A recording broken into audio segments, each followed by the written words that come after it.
राधे राधे। जय श्री कृष्ण।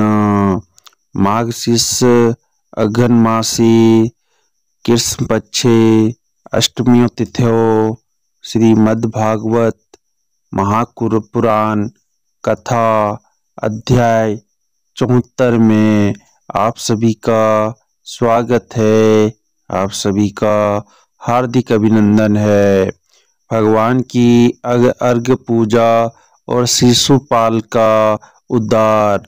श्री सुखदेव जी कहते हैं, है परीक्षित, धर्मराज युधिष्ठिर जरासंध का वध और सर्वशक्तिमान भगवान श्री कृष्ण की अद्भुत महिमा सुनकर बहुत खुश हुए और उनसे बोले।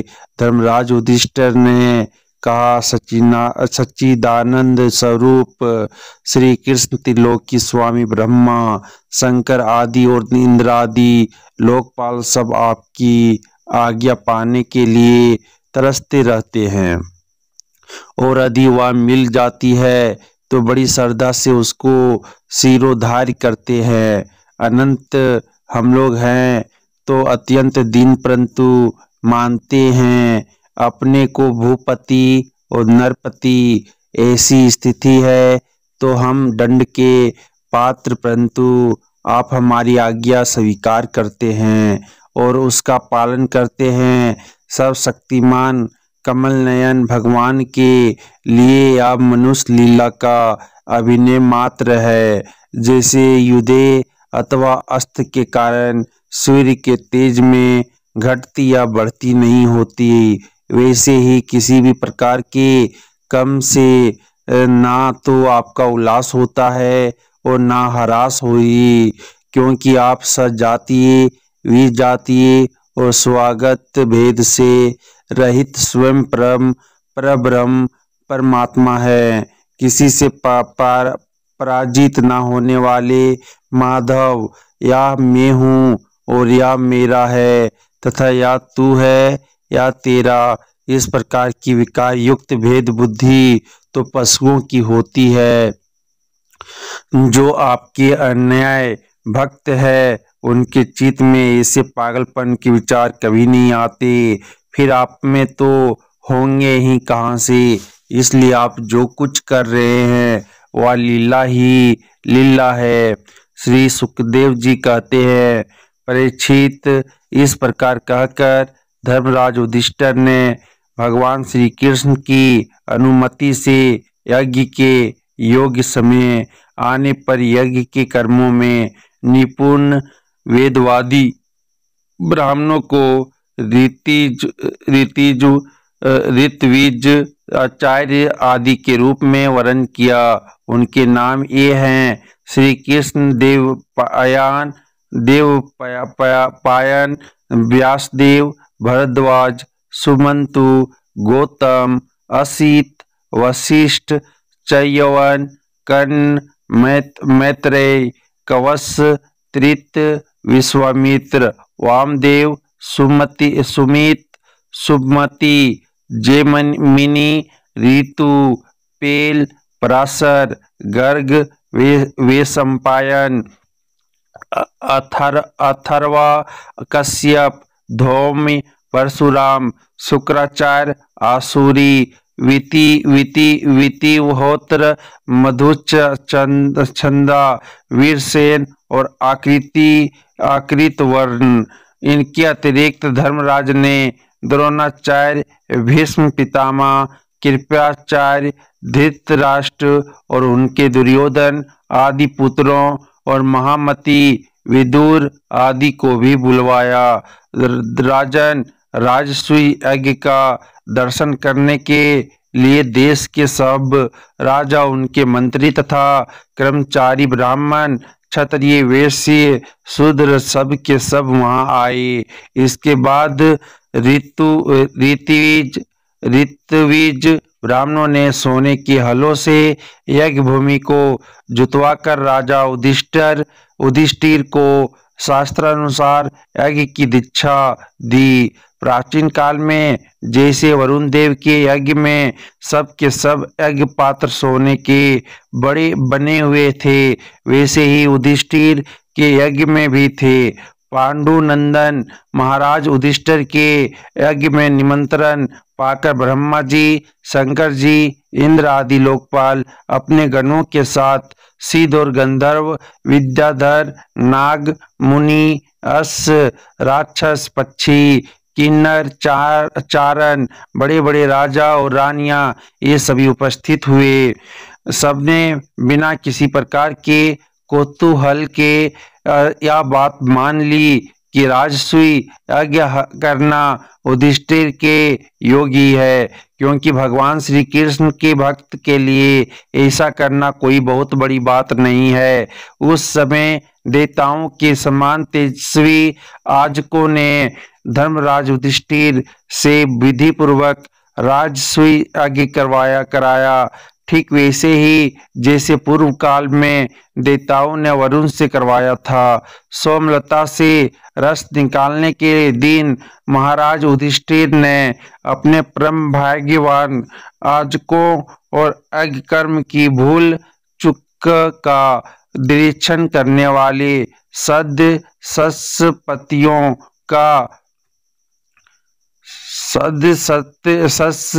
का बड़ी सावधानी से विधि पूर्वक पूजा किया। अब सभासद लोग इस विषय पर विचार करने लगे कि सदस्यों में सबसे पहले किसकी पूजा अर्घ पूजा होनी चाहिए। जितनी मति उतने मत, इसलिए सर्वसम्मति से कोई निर्णय ना हो सका।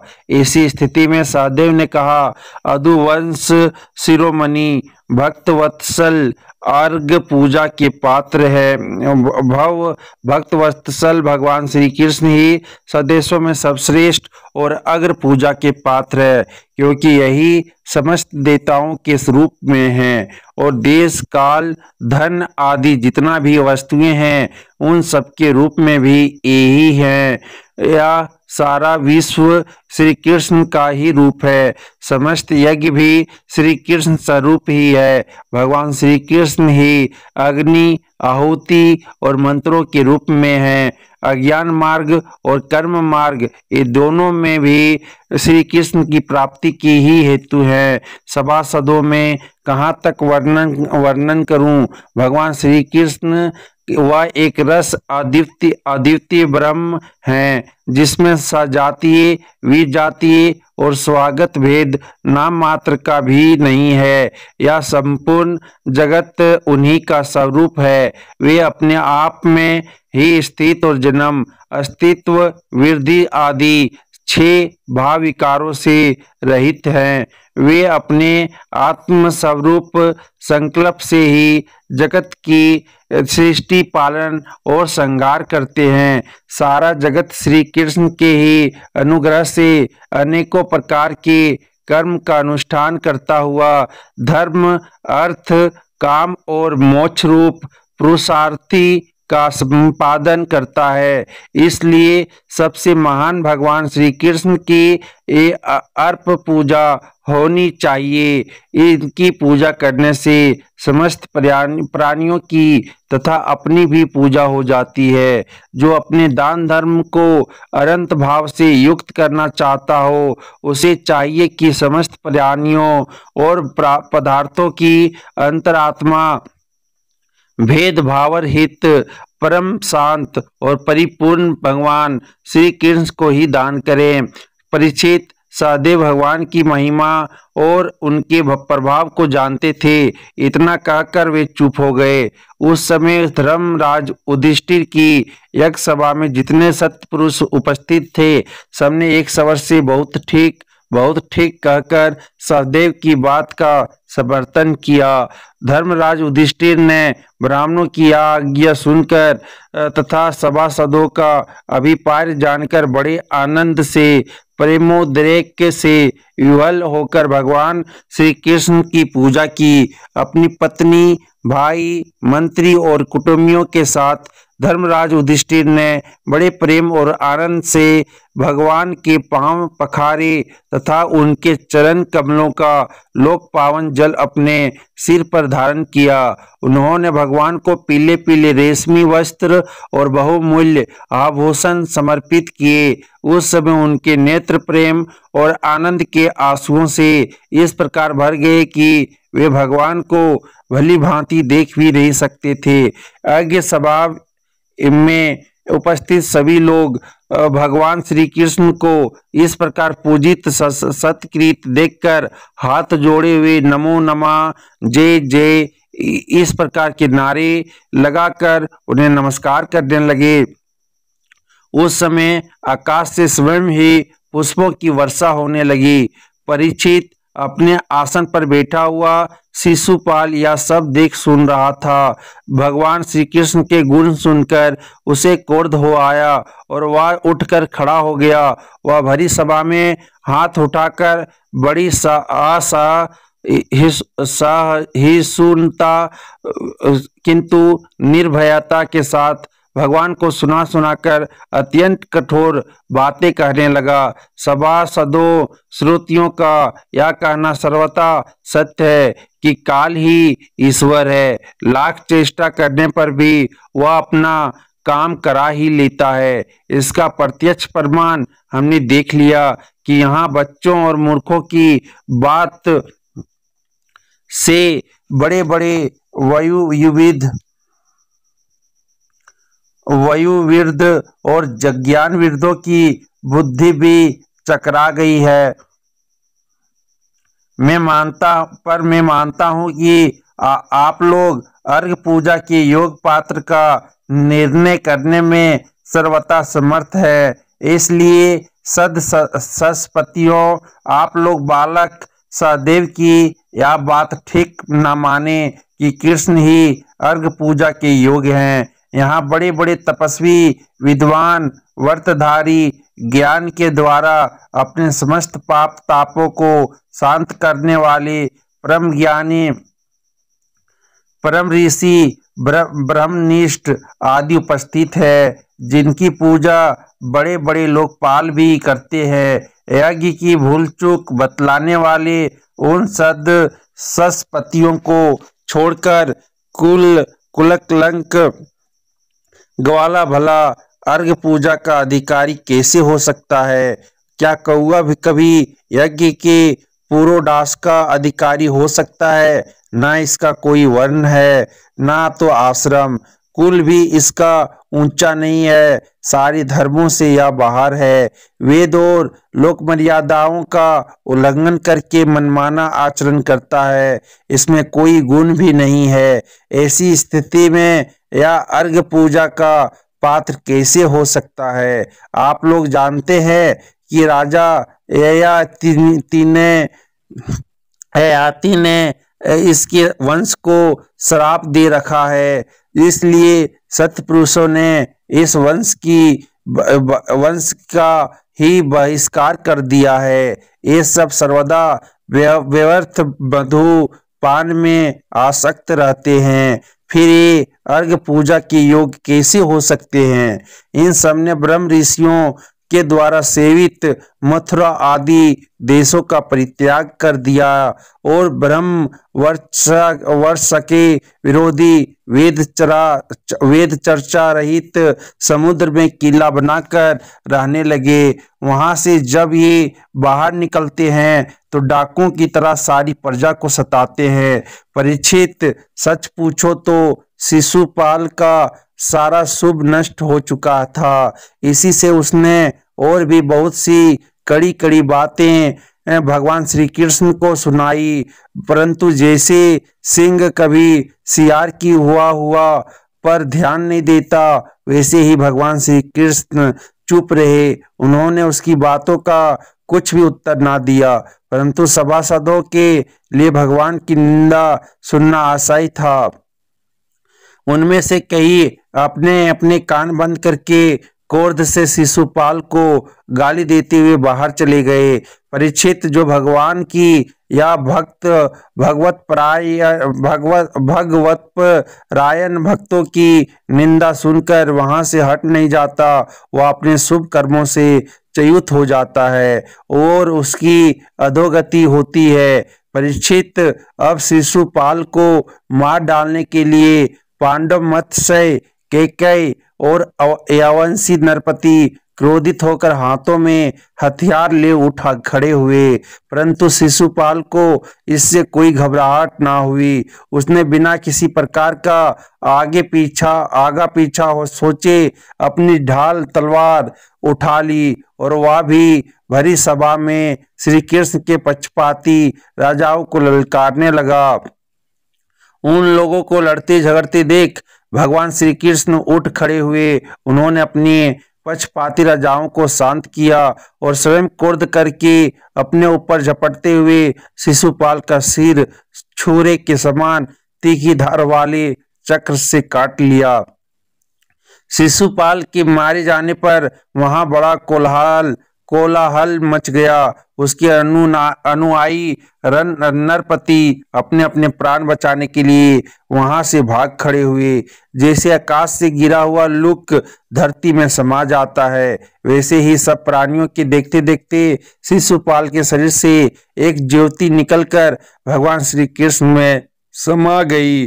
परीक्षित शिशुपाल के अंतःकरण में लगातार 3 जन्म से वैरभाव की अभिवृद्धि हो रही थी और इस प्रकार वैरभाव से ही ध्यान करते करते वह तन्मय हो गया, पार्षद हो गया। सच है, मृत्यु के बाद होने वाली गति में भाव ही कारण है। शिशुपाल की सद्गति होने के बाद चक्रवर्ती धर्मराज युधिष्ठिर ने सदस्यों और ऋतुविजों को पुष्कल दक्षिणा दी तथा सबका सत्कार करके विधि पूर्वक अज्ञात स्नान अभिरित स्नान किया। परीक्षित इस प्रकार योगेश्वरेश्वर भगवान श्री कृष्ण ने धर्मराज राजसूय यज्ञ पूर्ण किया। अपने सगे संबंधी और सुहृदों की प्रार्थना से कुछ महीनों तक वहीं रहे। इसके बाद राजा युधिष्ठिर की इच्छा न होने पर भी सर्वशक्तिमान भगवान श्री कृष्ण ने उनसे अनुमति ले ली और अपनी रानियों तथा मंत्रियों के साथ इंद्रप्रस्थ से द्वारकापुरी की यात्रा की। परीक्षित में यह उपाख्यान तुम्हें बहुत विस्तार से 7वें स्कंद में सुना चुका हूँ कि वैकुंठवासी जय और विजय को सनकादि ऋषियों के शाप से बार बार जन्म लेना पड़ा था। महाराज युधिष्ठिर राजसूय का अज्ञात स्नान करके ब्राह्मण और क्षत्रियों की सभा में देवराज इंद्र के समान शोभायमान होने लगे। राजा युधिष्ठिर ने देवता मनुष्य और आकाशचारियों का अथाह योग सत्कार किया तथा वे भगवान श्री कृष्ण एवं राजसूय यज्ञ की प्रशंसा करते हुए बड़े आनंद से अपने अपने लोक को चले गए। परीक्षित सब तो सुख ही हुए, परंतु दुर्योधन से पांडवों की या उज्जवल राजलक्ष्मी का उत्कर्ष सहन ना हुआ, क्योंकि वह स्वभाव से पापी, कलह प्रेमी और कुरुकुल का नाश करने के लिए एक महान रोग था। परीक्षित जो पुरुष भगवान श्री कृष्ण का इस लीला का शिशुपाल वध, जरासंध वध, बंदी राजाओं की मुक्ति और अनुष्ठान कीर्तन करेगा वह समस्त पापों से छूट जाएगा। इति श्रीमद्भागवत महापुराण कथा अध्याय 74 समाप्तम।